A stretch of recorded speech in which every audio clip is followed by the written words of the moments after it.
Hello students, welcome back to my channel Edu learning. तो कैसे हैं आप सभी लोग? आई होप आप सभी लोग बहुत अच्छे से होंगे, अपनी पढ़ाई को बहुत सेफ तरीके से कर रहे होंगे, बहुत अच्छे से कर रहे होंगे। तो बच्चों, आज मैं आपको क्लास 10th की हमारी कृतिका की बुक है जो हिंदी की है, और एक कृतिका भाग 2 है। कृतिका भाग 1 आपने 9th क्लास में पढ़ लिया था, और कृतिका भाग 2 आपको 10th क्लास में पढ़ना है। तो इसका जो फर्स्ट चैप्टर है माता का आंचल, इस चैप्टर में पढ़ाया जाएगा, और इस क्लास 10th में हिंदी की बुक में पढ़ाया जाएगा फर्स्ट चैप्टर। और इसकी मैं आपको बिल्कुल इजी समरी बताऊंगी, बहुत अच्छे से बताऊंगी, ताकि आपके वो दिमाग में फिक्स हो जाए, लॉक हो जाए। तो चलिए बिना टाइम वेस्ट करे वीडियो को स्टार्ट करते हैं। तो देखिए बच्चों, इस चैप्टर की समरी, सार का मतलब मैं आपको बता दूं कि सार का मतलब इंग्लिश में समरी ही होता है।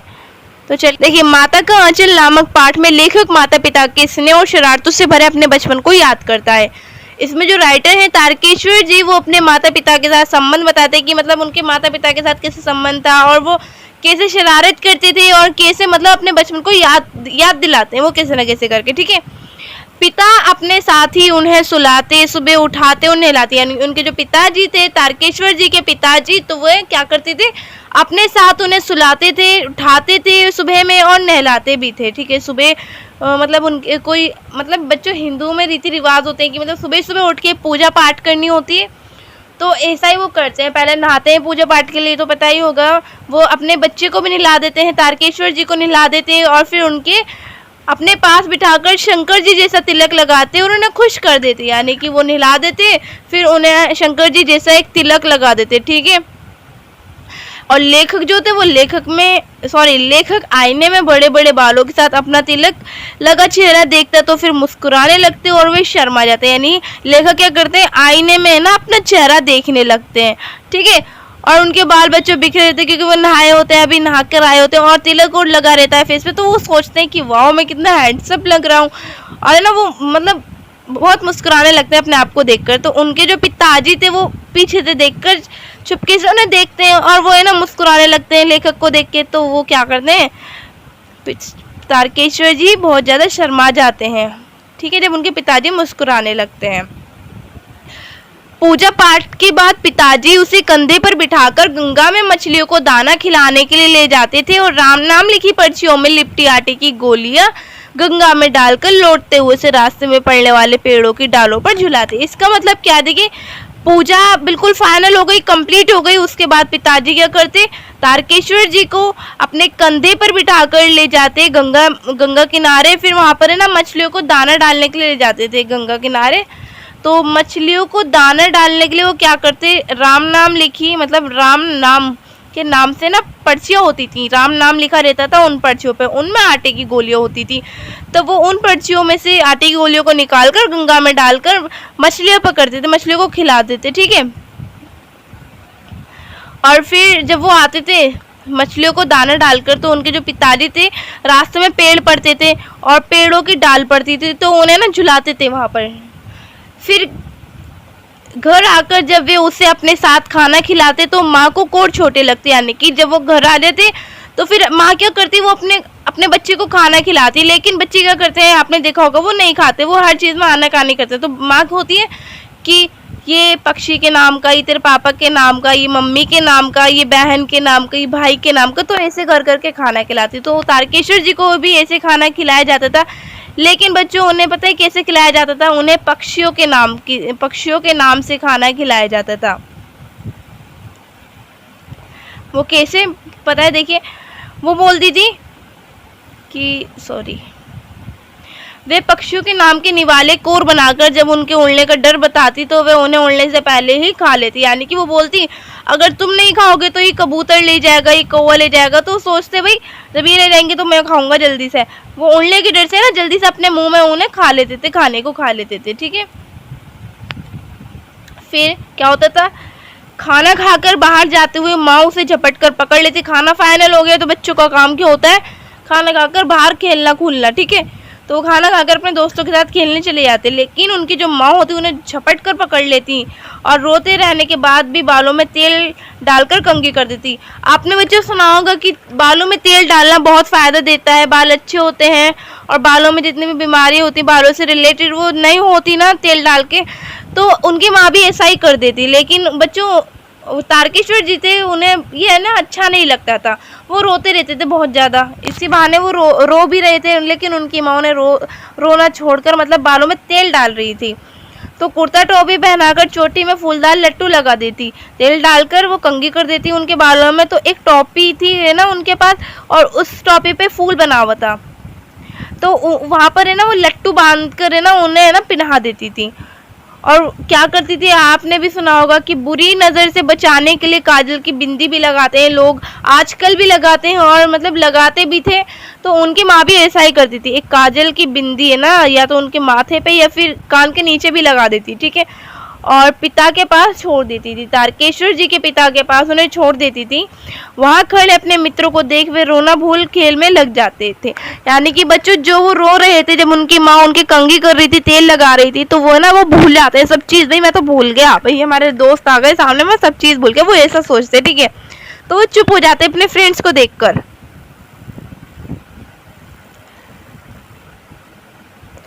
पिताजी उसको बहुत लाड करते, यानी इसके जो फादर थे वो बहुत प्रेम करते थे उससे। वे कभी उसके हाथों को चुम्मा लेते, कभी दाढ़ी मूछ गड़ाते, कुश्ती खेलते और बार बार हार जाते। यानी कि बच्चों उसके जो पिता थे वो उसके साथ इसी मजाक में खेलते और मजाक मजाक में हार जाते। तो तारकेश्वर जी को बहुत अच्छा लगता था, लेकिन उन्हें क्या पता उनके पिताजी वो बस ऐसी हार रहे हैं, ठीक है। घर के सामने ही खेले जाने वाले मिठाई की दुकान के खेल में 2-4 गोरखपुरी पैसे देकर शामिल हो जाते। यानी कि बच्चों बच्चे जो होते हैं, छोटे बच्चे जो होते हैं, वो कोई सा खेल खेलते हैं, मतलब कोई ना कोई सा खेल खेलते हैं अपने तरफ से, जैसे शॉपकीपर हो गया, या फिर नकली की मिठाइयों का हो गया, या फिर बाजार का ये डॉक्टर हो गया। मेरे जो घर में बच्चों भाई बहन है वो तो डॉक्टर खेलते हैं। अब आप बताना कि आपके घर में जो भाई बहन है वो कौन सा खेल खेलते हैं, ठीक है। तो ऐसा ही इनके साथ हुआ था तारकेश्वर जी के साथ। ये पता है क्या खेलते थे, ये मिठाई वाला खेलते थे, नकली की मिठाई बनाते और 2-4 मतलब इनके जो फ्रेंड्स होते हैं वो भी नकली की खरीदते थे नकली पैसे देकर। तो इसमें पता है उनके जो पिताजी होते थे वो लेकिन असली पैसे देकर नकली मिठाई लेते थे, ठीक है, असली पैसे देकर। घरौंदे के खेल में खेलने वालों की घरौंदे के खेल में खाने वालों की पंक्ति में आखिरी में चुपके से बैठ जाने पर जब लोगों को खाने से पहले उठा दिया जाता तो वे पूछने की भोजन फिर कब मिलेगा। यानी कि इसका क्या मतलब है, देखिए, घरौंदे के खेल में खाने वाले की पंक्ति में, यानी कि बच्चे गैदरिंग पार्टी चल रही है और उसमें वो आकर चुपचाप बैठ जाते, और जब वो खाना खत्म हो जाता खा भी लेते नकली का खाना, और फिर बाद में पूछते, वो जब सब है ना उठने वाले थे तो वो पूछते उनके पिताजी कि अब कब मिलेगा खाना, ठीक है। उन्हें भी मज़ा आता था बहुत ज़्यादा अपने बच्चों के साथ खेलने में, और आता ही है मज़ा भाई अपने बच्चों के साथ खेलने में पापा को। देखिए अब क्या था, ये वाला गैदरिंग पार्टी वाला खेल हो गया और शॉपकीपर वाला खेल हो गया। अब क्या था, बारात के खेल, बारात का खेल था। इन्होंने नकली की बारात बनाई और बारात के खेल में जब दुल्हन की विदाई होती तो क्या करते, ये तो बहुत हंसी वाला है। देखिए चूहेदान की पालकी ये मुझे बहुत अच्छी आती है। देखिए चूहेदानी की पालकी में पिता दुल्हन के मुख को कपड़ा हटाकर देखते और बच्चों को हंसाते। चूहेदान की पालकी ले लेते, उसमें जो पिताजी थे वो चुपके से देखते, कपड़ा हटाकर मुस्कुराने लगते और बच्चे भी बहुत ज़्यादा हंसने लगते थे, ठीक है। और क्या होता था, ये वाला खेल हो गया। अब खेती के खेल में फसल आने पर पूछते कि खेती कैसी रही। अब इन्होंने कौन सा खेल बनाया, फसल का। पूछते कि फसल कैसी रही, इनके जो फ्रेंड्स थे उनसे पूछते कि भाई आपकी फसल कैसी रही, कैसी कटी, मतलब कैसी रही भाई, ये पूछते थे, ठीक है। और अब क्या लिखा है, लेखक मित्रों के साथ आसपास के छोटे मोटे सामान को जुटाकर इतनी रुचि से खेलते कि उन लोगों को देखकर कि उन खेलों को देखकर सभी खुश हो जाते। यानी कि बच्चों आजकल के ज़माने में तो बच्चों बहुत सारे मतलब गेम्स आ गए हैं जिससे बच्चे खेलते हैं, लेकिन पहले ज़माने में ऐसा नहीं था। पहले तो डंडा ले लेते, उससे ही कुछ खेलने की चीज़ बना लेते थे, पेड़ की डाल ले लेते, कुछ भी ले लेते, उससे अपना खेल का सामान बना। लेकिन आजकल ऐसा नहीं है। और जब ये अपने आप क्रिएटिविटी करते थे बच्चे, पहले के ज़माने के लोग, पहले के बच्चे के लोग है ना, तो पहले वाले जो लोग थे वो मतलब देखकर बहुत ज़्यादा खुश होते थे कि मतलब इन्होंने क्रिएटिविटी करी है बहुत अच्छे से। अब क्या आता है, देखिए, तिवारी के नाम के जान पहचान वाले एक बूढ़े का मजाक उड़ाना और आधी आने पर लोकगीत गाना लेखक व उनके मित्रों की आदत है। तिवारी कौन थे, उनके टीचर थे, उनके मतलब तिवारी का नाम ले लेकर उनका मजाक उड़ाना, मतलब अपने टीचर का नाम ले लेकर उनका मजाक उड़ाते, और जब आंधी आती तो उस टाइम वो लोकगीत गाते, और मतलब इनकी आदत बन गई थी। ठीक है, अब क्या है, एक बार तिवारी का मजाक उड़ाने पर अध्यापक ने लेखक की खूब पिटाई की। ठीक है, अध्यापक ने लेखक की खूब पिटाई की, तिवारी का मजाक उड़ा रहे थे वो, मतलब टीचर का मजाक उड़ा रहे थे, और पिता ने बचाव कर उनसे संतावना दी, यानी कि उन्होंने उसे संतावना दी, दिलासा दिया, मतलब उन्हें बचा कर आए, वहां से स्कूल से घर लेकर आए। पिता द्वारा घर ले आते समय मित्रों के मिलने पर वे सब भूल गया और खेतों में चिड़िया को पकड़ने की कोशिश करने लगा। अरे वो घर आ गए तो उनके पिताजी उन्हें घर ले आए थे, फिर वो अपने मित्रों के साथ खेलने चले गए, और अब की बार वो अकेले गए तो उनके पिताजी उनके साथ नहीं गए थे, और खेतों में चिड़िया को पकड़ने के लिए कोशिश करने लगे। वो कहाँ जाते हैं, खेतों में जाते थे चिड़ियों को पकड़ने के लिए। लेकिन क्या होता है, देखिए, चिड़ियों के उड़ जाने पर जब एक टीले पर आगे बढ़कर चूहे के बिल में उसने आसपास का भरा पानी डाला तो उसमें से एक सांप निकल आया। ठीक है, एक टीला होता है बच्चों, टीला, ठीक है ना, तो वो वहाँ पर ना आगे बढ़कर समझते कि चूहा घुस गया इसमें। ठीक है, तो वहाँ पर पानी रखा होता है तो पानी डालते हैं कि वो सोच रहे होंगे कि अगर हम पानी डालेंगे तो चूहा ऊपर को आ जाएगा, लेकिन वहाँ ऐसा नहीं होता। वहाँ क्या होता है, एक सांप निकलता है। ठीक है, और वो बहुत ज़्यादा डर जाते हैं, बहुत मतलब बहुत ज़्यादा डर कर आते हैं, अपने घर पर गिरते फुरते आते हैं, कोई चोट मार कर आते हैं। ठीक है, गुहान, ठीक है, स्थिति में, यानी कि वो क्या आता है, डर के मारे लुढ़क कर गिरते पड़ते हुए लेखक लहूलुहान स्थिति में जब घर पहुंचे, यानी खून भी निकल गए थे कुछ, मतलब वो बहुत ज़्यादा मतलब डर के गिरते पड़ते अपने घर आ रहे थे, तो सामने पिता को बैठे देख, यानी सबसे पहले तो कौन बैठे थे, पिताजी बैठे थे।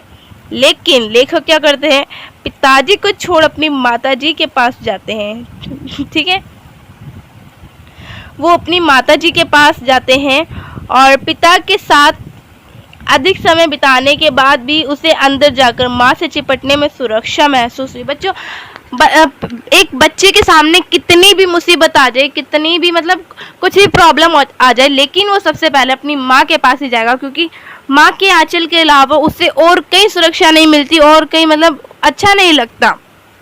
तो माँ ने घबराते हुए अपने आंचल से, मतलब साड़ी का जो पल्लू होता है उससे उसकी धूल साफ करी, उसकी मतलब जो जितनी भी धूल लगी हुई थी उसके घुटनों पे, उसके पैरों पे, उसके हाथों पे सब साफ करी, और हल्दी लगाई, हल्दी का लेप लगाया, और लेखक को तब माँ की ममता पिता के प्रेम से बढ़कर लगी।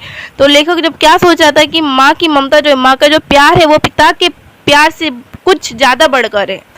तो आई होप आपको ये चैप्टर अच्छा लगा होगा, एंड आपको ये चैप्टर इजी ही लगा होगा, मुझे तो नहीं लगता बहुत ज़्यादा हार्ड है। तो आई होप आपको ये वीडियो अच्छी लगी होगी। तो चलिए मिलते हैं नेक्स्ट वीडियो में, तब तक के लिए जय हिंद, जय भारत। मेरे चैनल को प्लीज़ सब्सक्राइब करना। तो